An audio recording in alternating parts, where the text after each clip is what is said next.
There's a moment every contractor knows.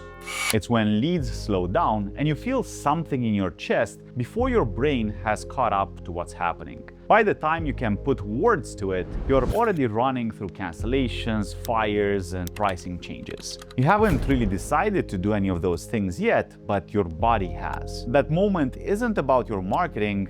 What you're actually feeling is your prediction machine breaking. And what you do in the 30 seconds after the panic hits is the actual difference between contractors who scale to 5 million and beyond and contractors who stay stuck at $1 million forever. In this video, I'm going to walk you through what's happening in your brain at that moment, why it's hitting you harder than it should be, and the move that winning contractors make that everyone else can't. By the end of the video, you'll never look at a slow week the same way again. If this is the first time that you're seeing me, I'm Eddie, the CEO of Contracting Empire, and I've been in marketing since 2003.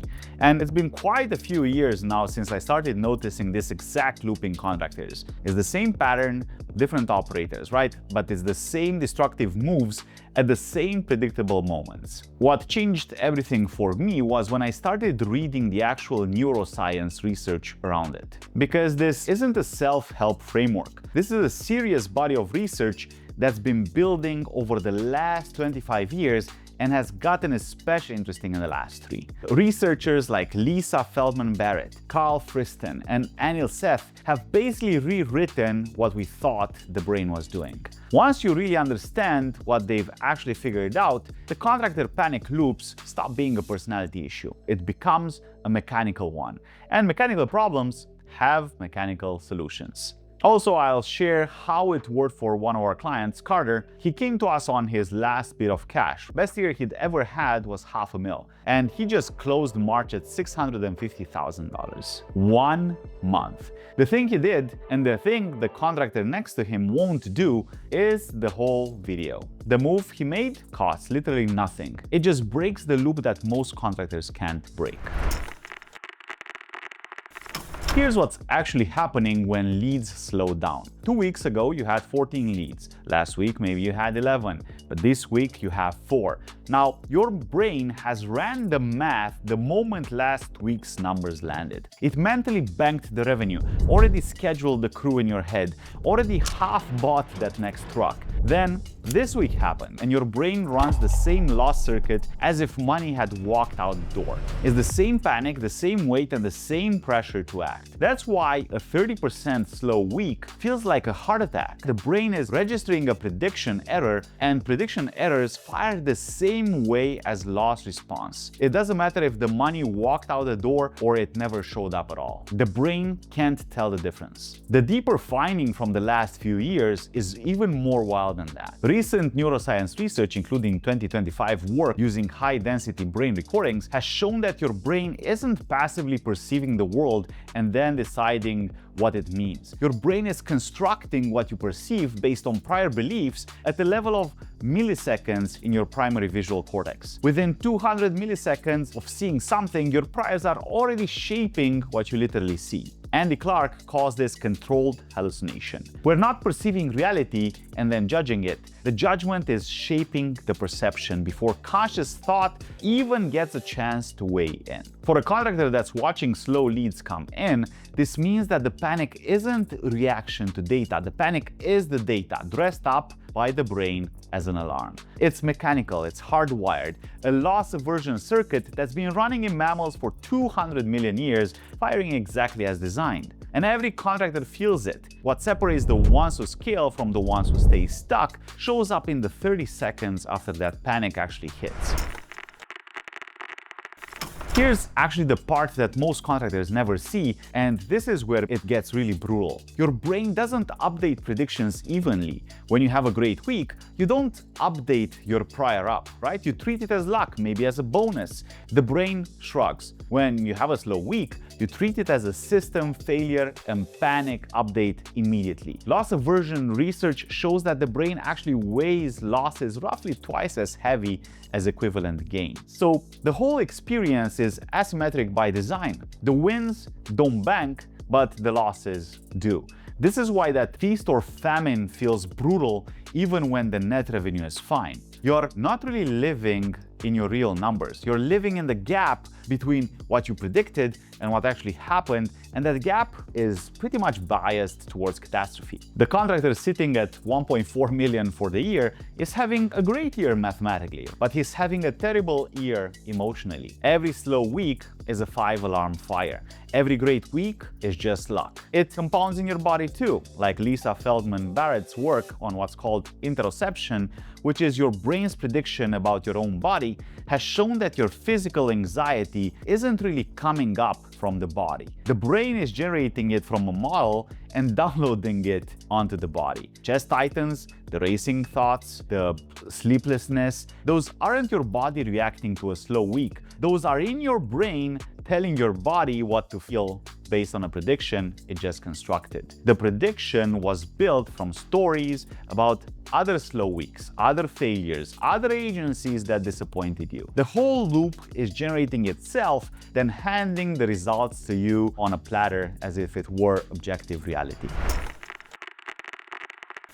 The panic hits, the brain demands action, and the contractor does something. He cancels the Facebook ads, he fires the agency, he drops his pricing on the next quote, he takes that bad job just to fill the schedule. Sometimes he doesn't even act at all. The panic just sits there and eats him for a week. But it's the same circuit firing either way. I have this client recently, we've been running Facebook ads for him for like 3 weeks, and he got 1 lead. Obviously, it's not a lot, it's not great, but it happens. The reality is pretty simple. Meta's algorithm doesn't have a clean learning phase like Google's. It's pretty much hope and spray at the start. The platform serves your ads to a wide audience, then watches who responds, and then narrows that targeting based on the matches. 3 weeks is just the beginning of that curve. 1 lead is 1 data point, not really a pattern. To his credit, he didn't pull the plug, but the panic itself is costly, even without the destructive action. Because here's the part that most contractors don't see. The panic, just on its own,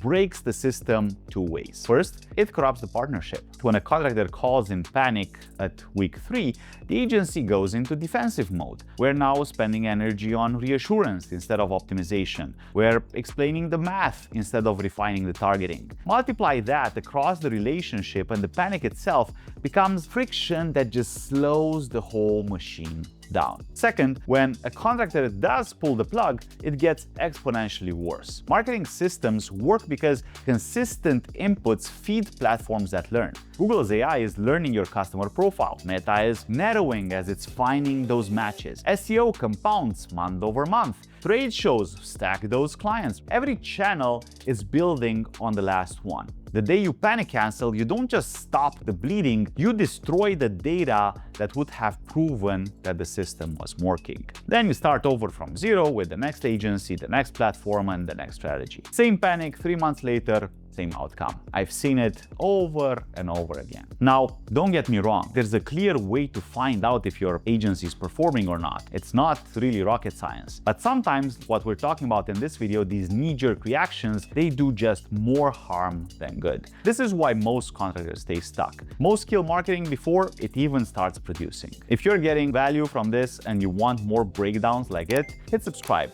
That's how the algorithm decides whether to show you the next one. Now, stay with me because there's a second way the prediction machine costs contractors.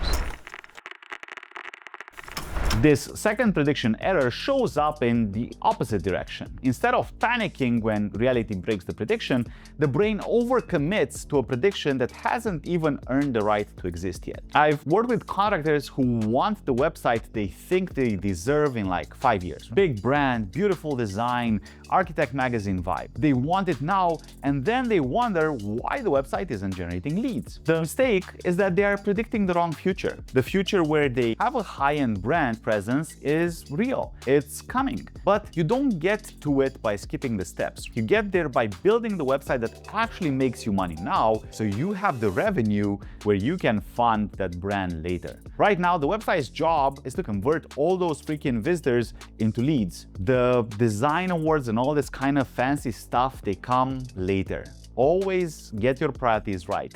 Make money first, and then you can get as fancy as you want, because otherwise that's a prediction error in the opposite direction. The first version is panicking when reality breaks the prediction, And this second version is committing to a prediction that reality hasn't really caught up to. It's pretty much the same prediction machine, right? It's your brain, but two different bugs, and they are both really expensive. So that's all fine and dandy with all the theory and everything, but what do winning contractors actually do? Well, the ones who break out from this aren't doing it because they're calmer humans. They have the same brain as you and me. Same panic circuit, same loss aversion, same prediction machine generating false alarms. But they do three things differently. One, they trust the partner. Kind of like in marriage, not blindly, like they've vetted us, they've seen the work, the case studies, the proof. But once they've decided to work with us, they stop running their own competing prediction model on top of ours. The brain wants to pattern match desperately. Other contractors hire bad agencies, so the brain puts every agency in the same bucket, every campaign in the same memory. Winning contractors notice that pattern match and override it. We're not like the agencies that burn them. We invest over $200,000 a year in training and team development. We use the bar raiser methodology from Amazon, where every new hire has to be better than the average of the current team in place. One of our core values is sempre evolvere, which translates from Latin to always evolving. Better inputs, better actions, better outcomes. Are we going to make mistakes? Sure, we all do, but that's the whole point of a partnership. We thrive on feedback because feedback is how the system gets better. None of that matters if the contractor's brain is still running a prediction model from his last bad agency. Two, they give us feedback, especially on intake and sales, right? Marketing isn't a closed loop.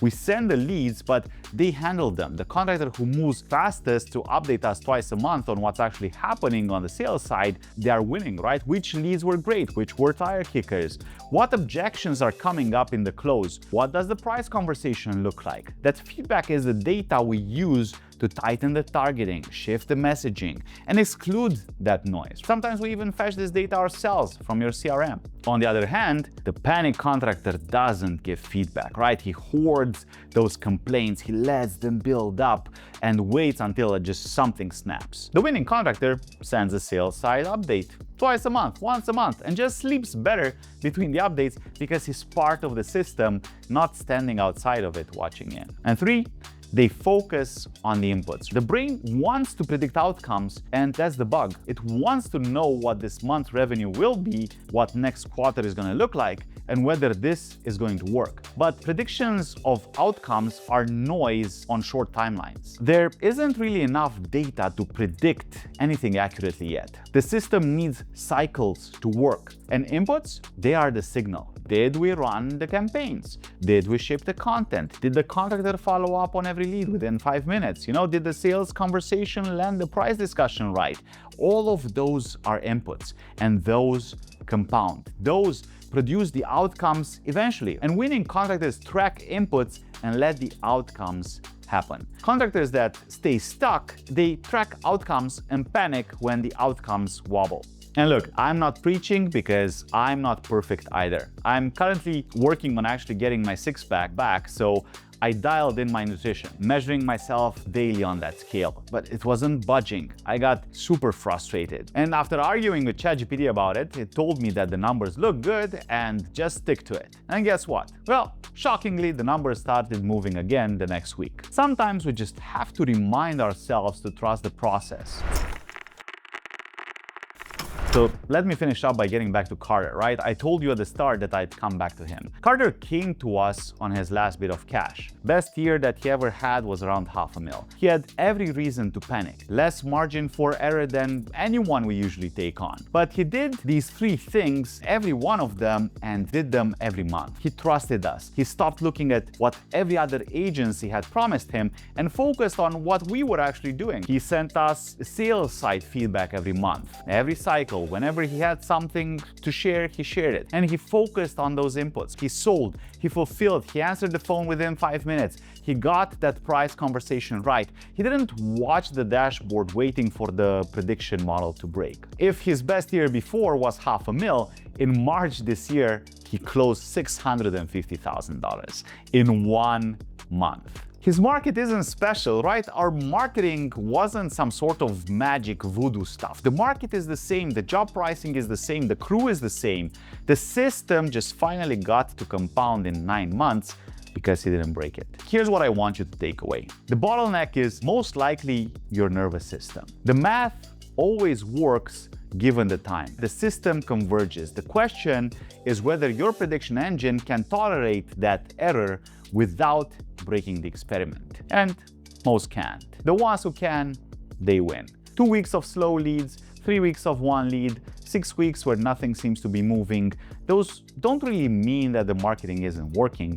They mean that your brain is doing exactly what it's wired to do, what it's been doing in mammals for the past 200 million years, and no amount of motivation will change that. You're not going to stay calm, the panic is going to hit, that's just biology. But the discipline is noticing that panic, recognizing what it actually is, and not acting on it. That's what separates contractors that crush the game from the rest. I'll see you in the next one.